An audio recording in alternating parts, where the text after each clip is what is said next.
Souvent, les gens me disent, mais comment tu fais pour trouver tes biens rentables? Moi, j'ai investi, mais c'est pas intéressant. Je n'ai pas une bonne rentabilité ou je ne trouve pas de biens rentables. Je n'ai pas fait une bonne affaire. Finalement, je n'ai pas de cash flow. Eh ben, c'est parce que je prends le temps d'étudier, d'analyser les choses et surtout, il y a des erreurs basiques que j'évite de faire. Mais encore faut-il connaître ces erreurs-là. La bonne nouvelle pour toi, c'est que dans cette vidéo, je vais te partager 3 de ces erreurs. Les erreurs qui te coûtent, les erreurs qui font que ton projet n'est pas rentable. Et d'ailleurs, si toi, tu as fait un projet immobilier pas rentable, quand je vais te définir, je vais parler de ces erreurs. N'hésite pas à me dire dans les commentaires laquelle de ces erreurs tu as faites pour que ton projet ne soit pas rentable. Et évidemment, on est là pour apprendre. Ton prochain investissement, ça sera mieux. Je l'espère en tout cas avec tout le contenu que je te donne sur cette chaîne. D'ailleurs, n'hésite pas à t'abonner. On commence tout de suite.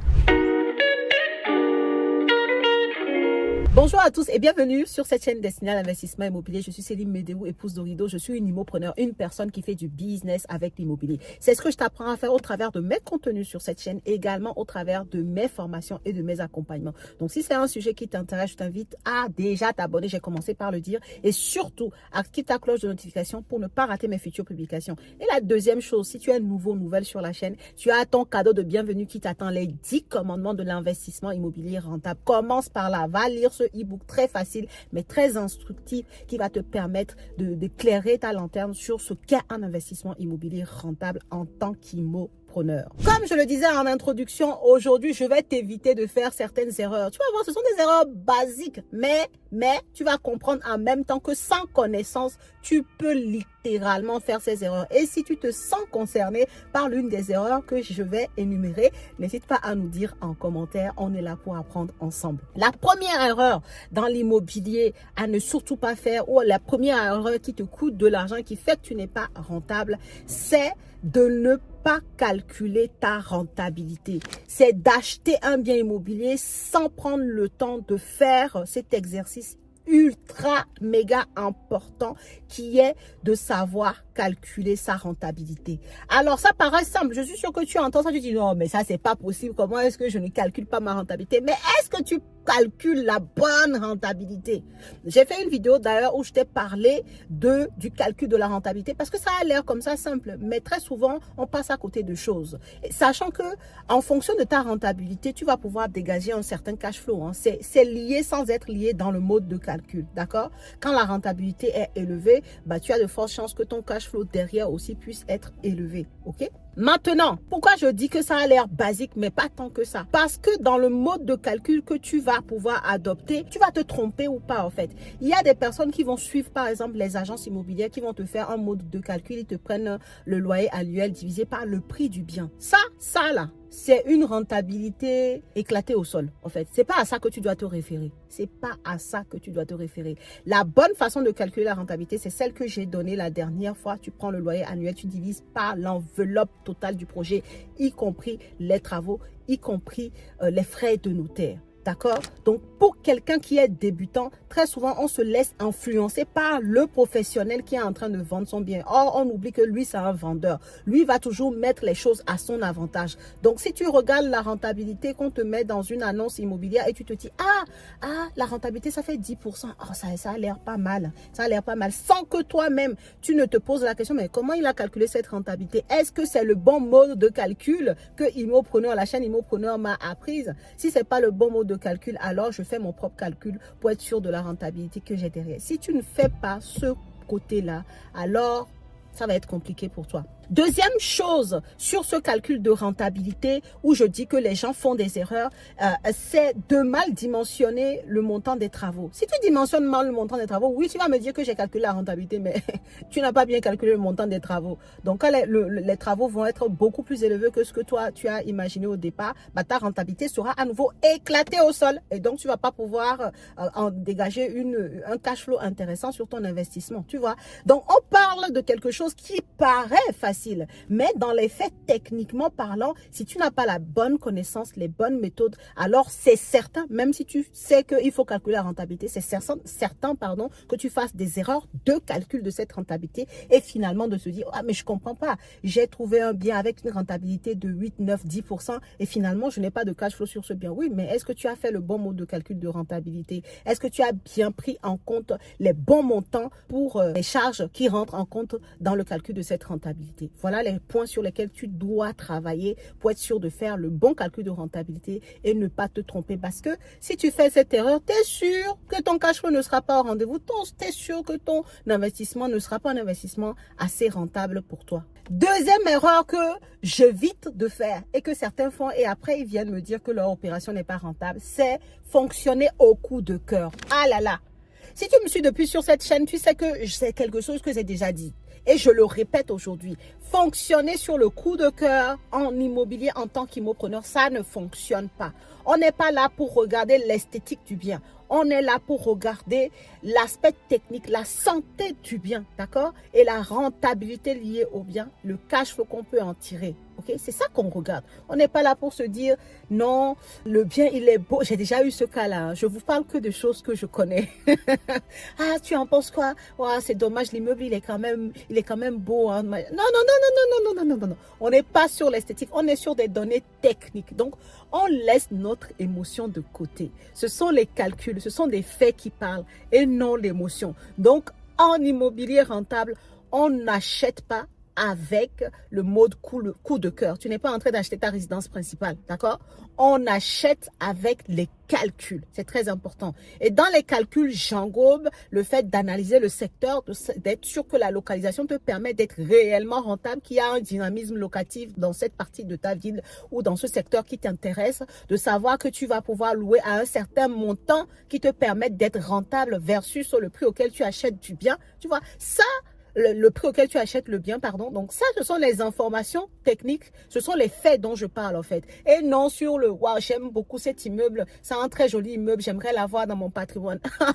Non, si tu commences comme ça, là, c'est sûr, c'est perdu d'avance. Et je dis ça, tu vas te dire que non, mais c'est pas possible, mais ce sont des erreurs que des gens ont fait. Les personnes qui se disent « oui, c'est un secteur, oh, moi je ne veux investir que dans ce secteur ». Ça, c'est pareil, hein. Moi, j'adore ce secteur, c'est là où j'ai grandi, c'est la ville de mon enfance, je veux investir là. Or qu'entre-temps, dans cette ville en question, la rentabilité des biens n'est pas top.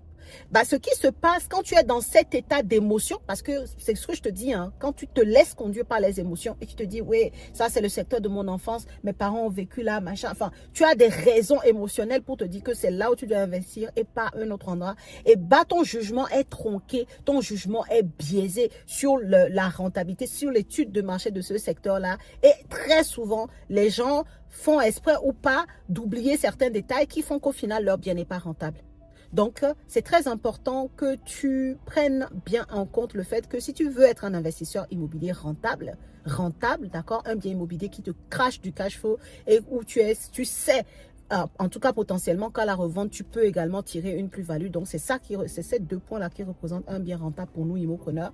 Donc, si tu veux faire partie de ces personnes-là, eh ben, tu ne dois absolument pas céder à l'émotion lorsqu'il s'agit d'investir dans un bien immobilier, lorsqu'il s'agit de se positionner sur un bien immobilier pour l'acheter, pour l'acquérir. Troisième erreur, ce sont les personnes qui veulent tout faire seules parce que ce sont des personnes qui sont très proches de leur poche et qui ne veulent pas dépenser, qui ne veulent pas s'entourer, qui ne veulent pas sortir de l'argent, qui prennent des choses sur Internet pour réaliser leur projet. Voilà le genre d'erreurs qui coûtent cher aux gens et qui font en fait que ces gens-là n'arrivent pas à être rentables sur leurs biens. Je vais m'expliquer sur cette partie. Quand tu veux faire de l'immobilier, admettons tu veux investir au travers d'une SCI, d'accord? Tu veux t'associer ou peut-être par rapport à ton profit, tu te dis je veux investir en SCI. Qu'est-ce que ça te coûte de prendre rendez-vous avec un fiscaliste qui va discuter de ton profil avec toi et qui va t'indiquer la stratégie fiscale qu'il faut que tu adoptes avant de faire ton investissement? Bon, ça c'est un premier point. Pareil, admettons, tu fais le point sur le fiscaliste, il te faut créer cette SCI-là. Pourquoi tu ne prends pas un expert comptable ou un avocat fiscaliste qui t'établit ta SCI avec les bons statuts? Si ce n'est pas les gens qui sont proches de leur agent, qui veulent pas dépenser, mais finalement, le fait de faire cette rétention-là, finalement, bon, en fait, ça te coûte plus cher derrière, tu n'es pas rentable parce que tu n'as pas fait ce qu'il faut, puisque tu ne peux pas avoir toutes les connaissances du monde. À un moment donné, il faut s'entourer des personnes qui ont l'habitude, qui sont sur le terrain tous les jours et qui font ce genre de choses tous les jours pour te proposer des choses en adéquation avec ton profil qui te font gagner de l'argent. ou alors au moins qu'ils ne t'en font pas perdre, tu vois. Un avocat fiscaliste qui va établir une SCI, c'est autour de 1500 €. Pareil pour les experts comptables, parfois un peu moins que ça. Mais on est sur cette moyenne-là. Mais c'est de l'argent que tu auras très bien investi, puisque c'est un investissement. Là, tu es en train de créer une société avec des statuts, d'accord, qui vont te permettre de faire tourner, de gérer cette société-là. Si tu te foires sur les statuts, bah, c'est sûr que par la suite, tu vas encore sortir de l'argent, puisque derrière, si tu veux modifier les statuts, à chaque fois que tu inities une modification de statut, en fait, tu refais un tour d'enregistrement, tu repayes encore derrière. Donc, il vaut mieux faire les choses correctement dès le départ et ne pas derrière perdre de l'argent, tu vois. Des personnes qui veulent investir dans les immeubles de rapport, qui n'y connaissent rien, qui ne savent pas comment ça se passe, mais qui se limitent uniquement aux vidéos qu'ils voient sur Internet, qui ne veulent pas se faire former, qui ne veulent pas se faire accompagner. Bon, tu vas aller trouver un immeuble de rapport, tu n'as pas su définir les fissures profondes, les fissures légères, tu n'as pas su définir si l'électricité était complètement à refaire ou pas,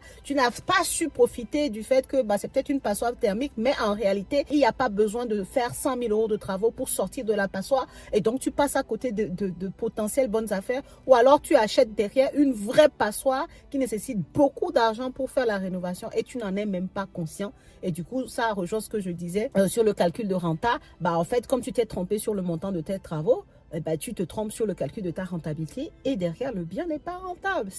Voilà, en fait, dans la vie, lorsque tu veux avancer, entoure-toi. Donc, l'erreur, la troisième erreur qui est aussi très importante à ne pas faire, c'est justement de rester seul dans ton coin et de penser que tu vas avoir la science infuse et de penser que juste avec les contenus sur Internet, par-ci, par-là, dissipés, tu vas pouvoir faire un projet et pouvoir maîtriser tout le contour du projet et pouvoir le réussir, en fait. Non, à un moment donné, tu vas faire certainement des erreurs et malheureusement, certains font des erreurs qui coûtent extrêmement cher. Surtout lorsqu'on va parler de fiscalité et de travaux. Ça, c'est vraiment les deux angles qui coûtent extrêmement cher. Après, sur le financement, tu peux faire aussi certaines erreurs sur la rédaction du compromis. Tu peux laisser passer certaines choses parce que tu n'as pas la connaissance. Mais c'est pas, voilà, ça encore, ce sont des erreurs, voilà, qui coûtent, mais pas trop. Par contre, les erreurs de fiscalité, les erreurs sur les travaux, ça peut tuer un projet, ça peut te faire dégoûter de l'immobilier. Donc attention, attention, je veux bien que tu puisses vouloir faire le radin, être proche de tes sous,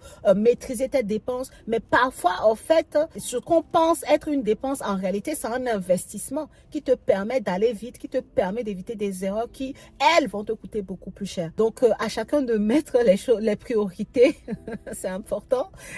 Et de savoir faire. Si tu sens que tu n'as pas la bonne information, fais-toi accompagner. J'ai un programme entier qui te suit sur 10 mois ou 12 mois en fonction du type de programme que tu prends pour pouvoir investir dans l'immobilier. J'ai un programme de groupe ou des programmes beaucoup personnalisés qu'on appelle des programmes VIP où je suis avec toi tout le temps pour investir dans ton projet immobilier et je te mets toute mon expertise à disposition. Je te mets tout mon carnet d'adresses à disposition pour que tu n'aies plus à aller regarder à gauche, à droite, pour que les choses soient facilitées pour toi et que tu sois efficient sur ton projet.